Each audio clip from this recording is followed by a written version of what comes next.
Olá, sejam bem-vindos a mais uma conversa nossa aqui, explorando textos a fundo. Hoje o nosso mergulho é num capítulo, olha, fascinante, Gênesis 18.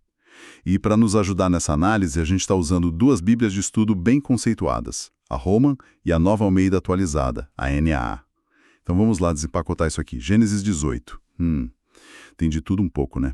Começa com aquela visita divina surpreendente a Abraão, lá nos Carvalhos de Manré. Depois vem uma promessa assim, quase inacreditável para Abraão e Sara, e termina com um diálogo, olha, impressionante sobre justiça, com Abraão intercedendo por Sodoma. A nossa ideia aqui é ir um pouco além do texto básico, sabe? Tentar pegar as nuances. Entender melhor esse encontro, o peso das promessas e essas questões bem complexas de juízo, misericórdia. Tudo isso que surge na conversa entre Abraão e Deus, com a ajuda das notas, claro. Vamos começar então por essa visita mesmo, o início de tudo. A descrição é muito visual, né? Imagina a cena.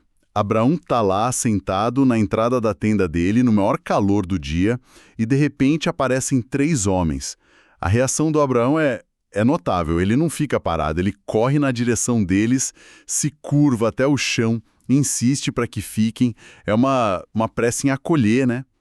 E a hospitalidade que ele oferece, nossa, é algo fora do comum mesmo para a cultura da época. Água para os pés, o lugar para descansar na sombra e um banquete, preparado numa velocidade incrível. Ele fala para Sara fazer pães e a nota da Roma até calcula, né? 3 CAs de farinha. Isso dá uns 30 litros. É muita coisa. Sim, muita coisa mesmo. Exato. Ou era para muita gente, ou era uma generosidade, assim, extrema. E ele mesmo corre, escolhe um bezerro novinho, manda preparar, serve coalhada, leite, a carne. E o interessante é que a OMA sugere, lá nas notas 18.1 a 8, que talvez Abraão já tivesse uma noção, sabe? Uma percepção de que não eram visitantes comuns, porque ele chama um deles de meu senhor logo de cara. Exatamente. Essa hospitalidade, ela transcende o dever cultural normal do Antigo Oriente, que já era, assim, bem forte. A escala, a rapidez, tudo isso indica algo a mais. E essa ambiguidade inicial, né? São 3 homens, mas o texto logo identifica um como o Senhor. Aná no versículo 2 e a Roma no 1 já apontam isso. É como se Deus estivesse ali, manifesto naquele grupo. Isso já prepara o clima para o que vem depois, para o sobrenatural. E as notas de estudo ajudam muito a gente a visualizar isso melhor. A Holman, por exemplo, ela explica que o normal seria o anfitrião servir, mas não comer junto com os convidados, e Sara, claro, por ser mulher, ficaria mais reclusa, não participaria ali na frente de homens estranhos. Esses detalhes culturais que às vezes a gente nem percebe mostram como o texto está mergulhado num contexto específico. E como a atitude de Abraão se destaca ainda mais, né? A quantidade de comida também pode ser um sinal do status dele, dos recursos que ele tinha e da disposição em usar tudo isso. É quase um ato de adoração ali, né? Antes mesmo da conversa principal. Um serviço reverente. E essa conversa não demora. Depois da refeição, um dos visitantes que o texto identifica como Senhor vai direto ao assunto. Onde está Sara, sua mulher? Abraão responde, está lá na tenda. E o texto faz questão de dizer que Sara estava ouvindo, escondida, mas ouvindo. Um detalhe chave para o que vem aí. E aí vem o ponto central dessa primeira parte, a promessa, bem direta. Daqui a 1 ano, certamente voltarei a você, e Sara, sua mulher, dará à luz um filho.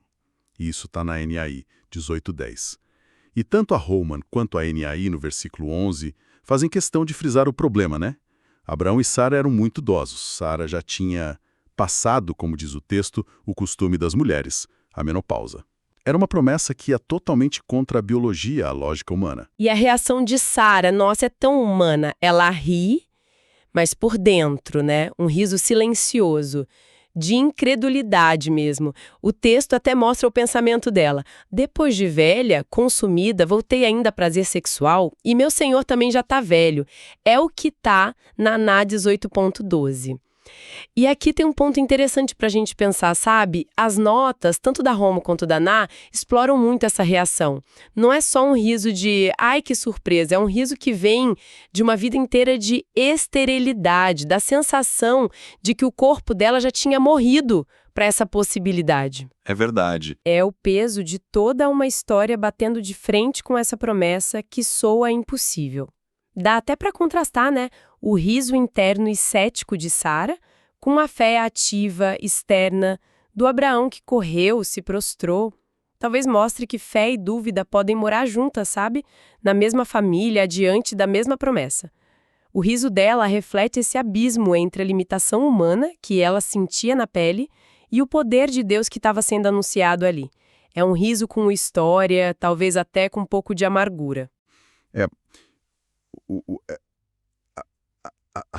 A Sara provavelmente já estava contradizendo,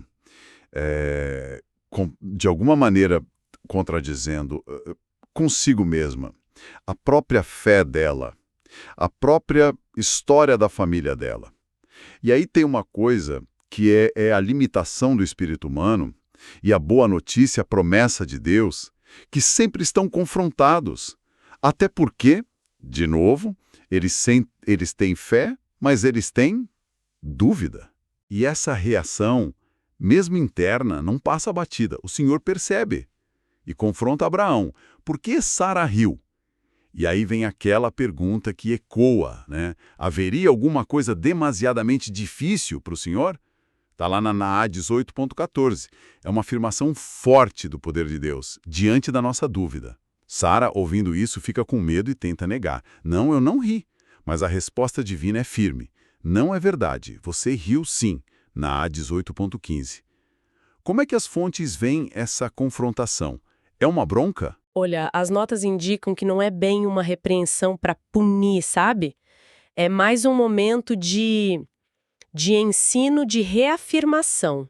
Ao trazer o riso dela à tona, Deus não está querendo humilhar. Ele está confrontando a dúvida dela com a verdade, para logo em seguida reafirmar: a promessa está de pé. É como se dissesse: eu sei que para você parece impossível, mas para mim não é.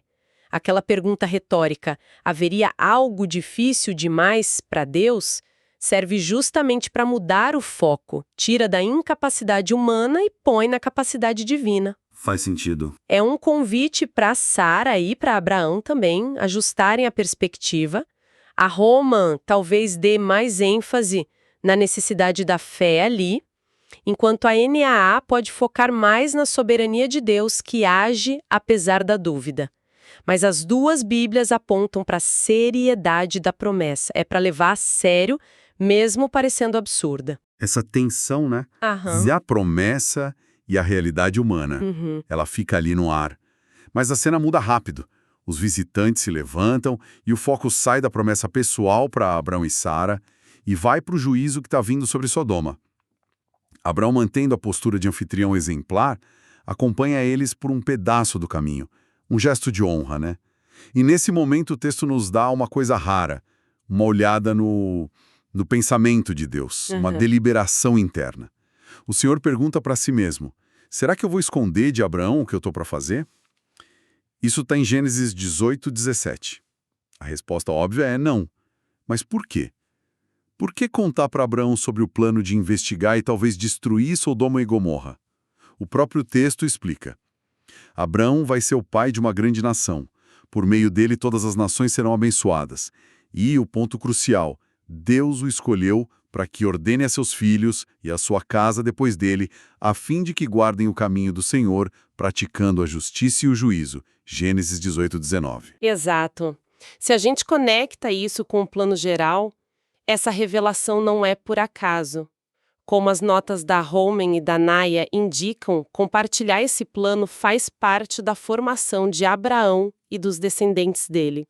Se eles têm que praticar justiça e juízo, eles precisam entender como Deus age com justiça e juízo. É quase um estágio prático, sabe? Uma lição ao vivo. Isso, uma lição sobre a seriedade do pecado e as consequências divinas.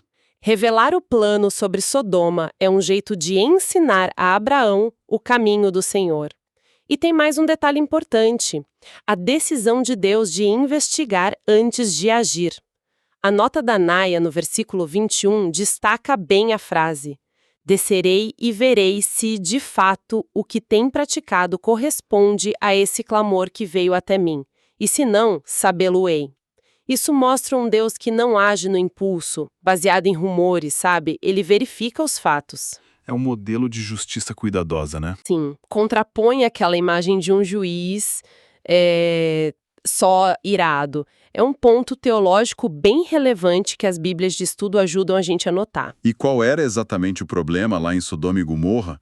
O texto fala de um clamor que subiu aos céus, de um pecado gravíssimo, GN 18:20. A gente costuma associar logo com imoralidade sexual, né? E isso certamente fazia parte. O capítulo 19 vai deixar bem claro. Mas as fontes sugerem que a coisa era mais ampla. Sim, a nota da Holman sobre 18, 20 e 21 é muito boa nesse ponto. Ela sugere que o clamor que na Bíblia muitas vezes é o grito dos oprimidos e o pecado podia incluir também, olha só, graves injustiças sociais, violência, falta de hospitalidade. O oposto do Abraão? Exatamente, o oposto, e opressão dos mais vulneráveis. E isso conecta direto com o motivo de Deus contar para Abraão. Ele tem que ensinar os descendentes a praticar justiça e juízo, que era justamente o que faltava em Sodoma. Então, o pecado de Sodoma não seria só um desvio moral individual, mas um colapso ético e social geral que pediu uma intervenção. Enquanto os dois acompanhantes, que depois a gente vai ver que são anjos, seguem para Sodoma, Abraão fica ali, na presença do Senhor. É um momento de calma antes da tempestade, né? Do diálogo que vai vir. E aí, Abraão toma a iniciativa. Ele se aproxima para interceder pela cidade. É um ato de coragem, né? Muita coragem. Principalmente quando a gente lembra como ele mesmo se vê pequeno, como ele diz depois. Olha, eu me atrevi a falar com o Senhor, mesmo sendo pó e cinza. Gênesis 18, 27. É uma mistura incrível de ousadia e humildade. E ele começa não pedindo perdão, mas com um desafio teológico mesmo, apelando direto para o caráter de Deus. Será que vais destruir o justo junto com o ímpio? Longe de ti fazer uma coisa dessas, matar o justo com o ímpio como se fossem iguais? Longe de ti? Será que o juiz de toda a terra não faria justiça? Gênesis 18, 23, 25. Ele está basicamente dizendo: isso não combina contigo. É uma argumentação muito forte. Abraão não está tentando mudar quem Deus é. Ele está apelando para quem Deus é. Ele usa o título juiz de toda a terra. Ele reconhece a autoridade de Deus, mas usa essa mesma autoridade como base para o apelo dele por justiça. E aí começa aquela sequência quase de negociação que é a única na Bíblia. Abraão pergunta: e se tiver 50 justos lá? Pouparia a cidade? Deus diz que sim. Daí Abraão, com uma persistência e uma polidez impressionantes, né? Ah, não fique irado, Senhor, se eu falar só mais uma vez. Sim, ele é muito cuidadoso. Muito. E vai diminuindo o número. E se forem 45, Deus concorda. E 40? Sim. 30, sim. 20, sim. Até chegar no limite de 10 justos. E a cada passo a resposta de Deus é a mesma. A presença de um pequeno grupo de justos seria suficiente para poupar a cidade toda. Não a destruirei por amor aos 10. Gênesis 18, 32. Como é que as Bíblias de estudo, a Holman e a NAA, nos ajudam a entender essa conversa?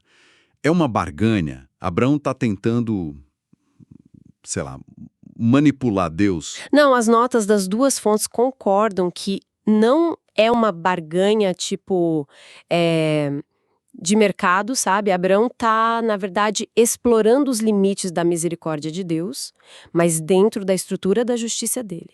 Essa intercessão mostra a intimidade incrível que ele tinha com Deus.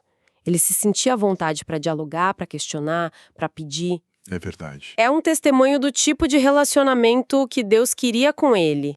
E o diálogo deixa muito clara a tensão entre a justiça, o pecado de Sodoma merecia consequências, e a misericórdia, Deus se mostrando disposto a ser extremamente paciente, a poupar muitos por causa de poucos. A Nai, nas notas de 18, 26 a 33, ela adiciona uma camada interessante. Ela lembra que quem lia Gênesis na época já sabia o final da história. Sodoma ia ser destruída, mas Ló e a família seriam salvos. Isso sugere que, embora Abraão estivesse ali genuinamente preocupado com a justiça e testando os limites, a intercessão também serve para mostrar o caráter de Deus e, talvez, até para justificar a destruição que viria, porque nem 10 justos foram encontrados lá. Outra questão que as notas levantam é: por que Abraão parou em 10? É uma boa pergunta. Será que ele sentiu que já tinha ido longe demais na ousadia? Ou será que 10 era um número mínimo para formar uma comunidade viável? O texto não diz, mas parar em 10 é intrigante, né? Então, para a gente amarrar essa análise tão rica de Gênesis 18, que a gente fez com a ajuda da Roman e da NAA, a gente viu essa proximidade, né, quase palpável entre Deus e Abraão, na visita, na hospitalidade. Vimos a reafirmação da promessa central da aliança, o nascimento de Isaque, confrontando a dúvida humana ali no riso de Sara. Percebemos a seriedade do pecado, o juízo divino sobre Sodoma, mas também um Deus que investiga, que busca motivos para poupar, que é misericordioso. E de um jeito muito marcante, vimos o papel de Abraão como intercessor, um ser humano que tem a coragem de dialogar com o juiz de toda a terra sobre justiça. Deus envolveu ele não só nas promessas pessoais, mas na própria obra divina de justiça. É incrível. Sem dúvida. E essa exploração mostra bem o valor de ter ferramentas como essas bíblias de estudo, né? Elas enriquecem muito a leitura, dão contexto cultural, como os detalhes da hospitalidade, nuances da língua, tipo o significado de clamor, trazem insights teológicos sobre a investigação divina, essa tensão entre justiça e misericórdia, e ajudam a fazer as conexões, né? Como esse episódio se encaixa na história maior de Abraão e do povo de Deus. Detalhes como a quantidade de farinha, a análise do riso de Sara, o porquê de Deus contar o plano para Abraão, a estrutura da intercessão. Tudo isso ganha uma profundidade que talvez, lendo corrido, a gente perdesse. E comparar as notas da Roma e da NA também é legal, porque às vezes elas dão ênfases um pouco diferentes. E isso enriquece ainda mais. E para a gente terminar, fica uma reflexão que nasce direto dessa conversa sobre Abraão e Sodoma. A ousadia de Abraão em questionar, em pedir a Deus, apelando para o próprio caráter justo dele. Isso faz a gente pensar, né? Até que ponto o nosso relacionamento com Deus tem espaço para esse questionamento humano sincero. Principalmente quando a gente olha para o mundo e vê coisas que parecem desafiar a nossa ideia de justiça, de misericórdia. Como que a gente equilibra a confiança nos planos de Deus com essa responsabilidade humana de clamar por justiça, como Abraão fez? É uma pergunta que vem lá de Manré, mas que ecoa forte até hoje, não acha?